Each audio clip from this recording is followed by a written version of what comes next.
The NBA is terrified of the Cleveland Cavaliers. We are more than a quarter way through the NBA season, and the Cavaliers are firing at all cylinders right now, and the NBA is realizing, seeing it, and believing it with the Cleveland Cavaliers. Hey everybody, Billy Beebe back with you, fresh off a 126-114 win over the Denver Nuggets for the Cleveland Cavaliers. They are 20-3 on the season right now. They couldn't look much better. They couldn't be playing much better. They check another box off, and as they get into that quarter mark in the season, we are going to talk about why the Cavaliers have other teams and the rest of the league terrified, why they have them believing that they are for real and seeing they are for real, and comments made by the team believing they are for real, saying they are for real, along with why you should believe it and what we are seeing right now. This is the real deal.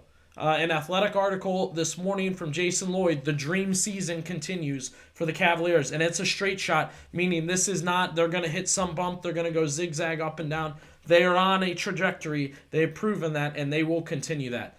You want to be a part of this season. If you have dipped your toe in the water, if you have kind of wondered what they're going to do, if you have been not as optimistic about them just because they flaunted the same roster or they lost those 2 games to the Hawks, forget it. Buckle up, buckle in, jump in on this season.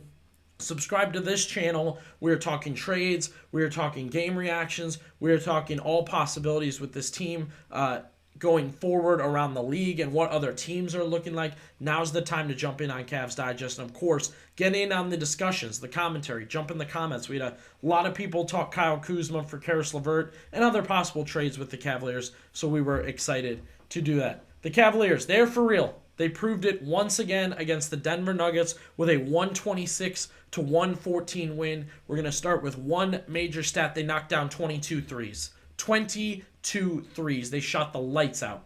They were up just a few points at halftime against Nikola Jokic. And he ends up getting a triple-double. He ends up, I think they're going to be in the record books because he set another triple-double record. But it wasn't enough. It wasn't enough. They fired on Nugget cylinders. Their best player had his best night, and the Cavaliers beat him because they hit 22 threes. Because in the second half, they shut Jokic down. They forced him to give the ball up to other bad players.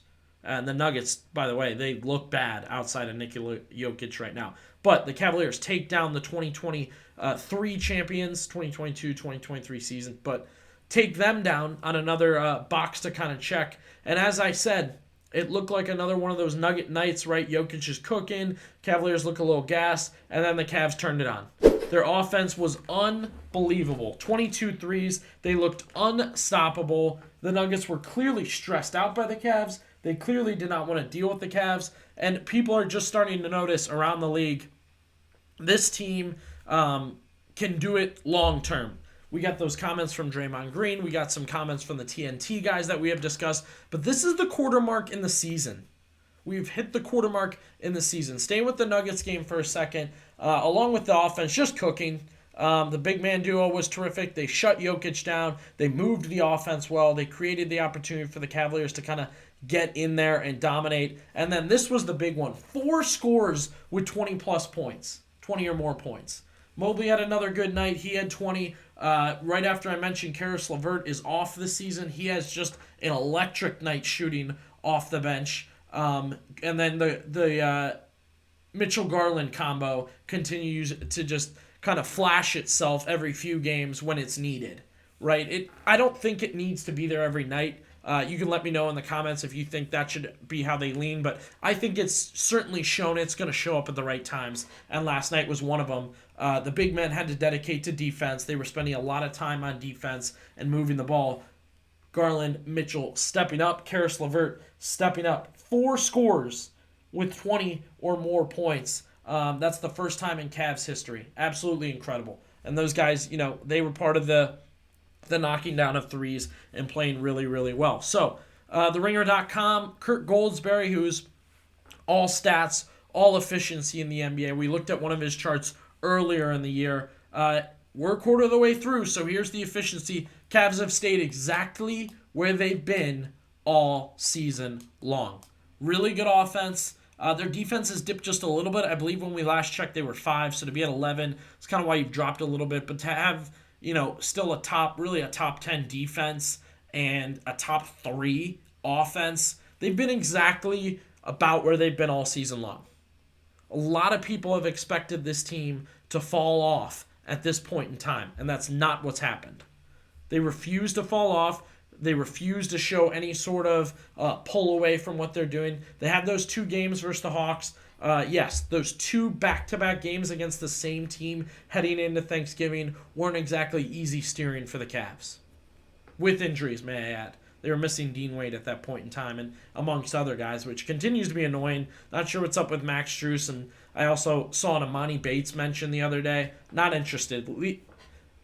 Imani Bates does not need to be in the mix for this team.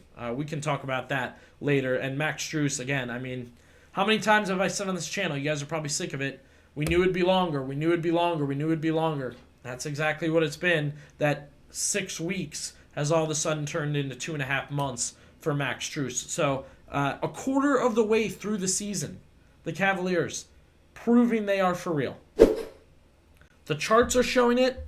The film is showing it. The analysts are saying it.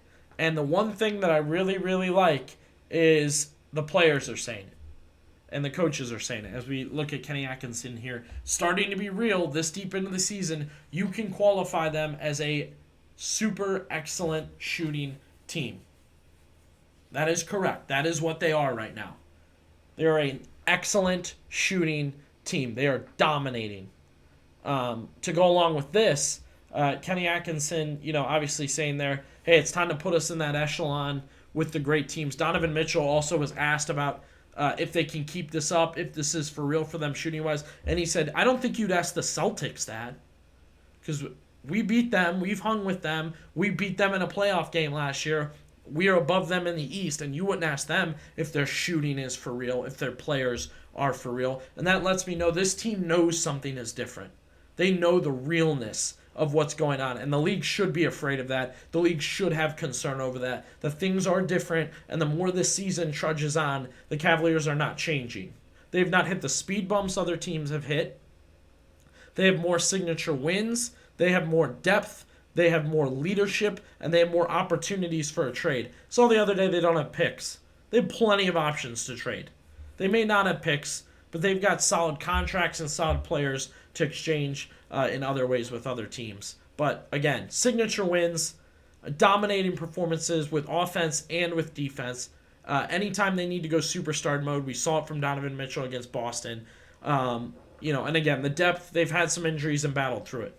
That is what it is. The Cavaliers are for real, and the league's finding out real quick that that's true.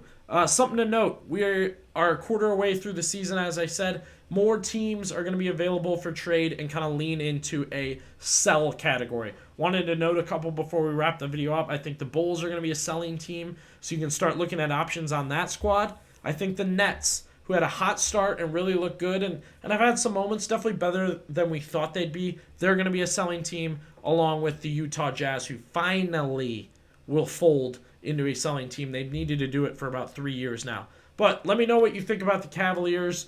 Is it time for the league to start kind of acknowledging what this team is, and that's for real, a contender, a shooting team, a defensive team, a team with depth, team with options as the season will go along? What has been your favorite part about the Cavs? What do you think makes the Cavs for real? Let me know down below, and be sure to subscribe to Cavs Digest.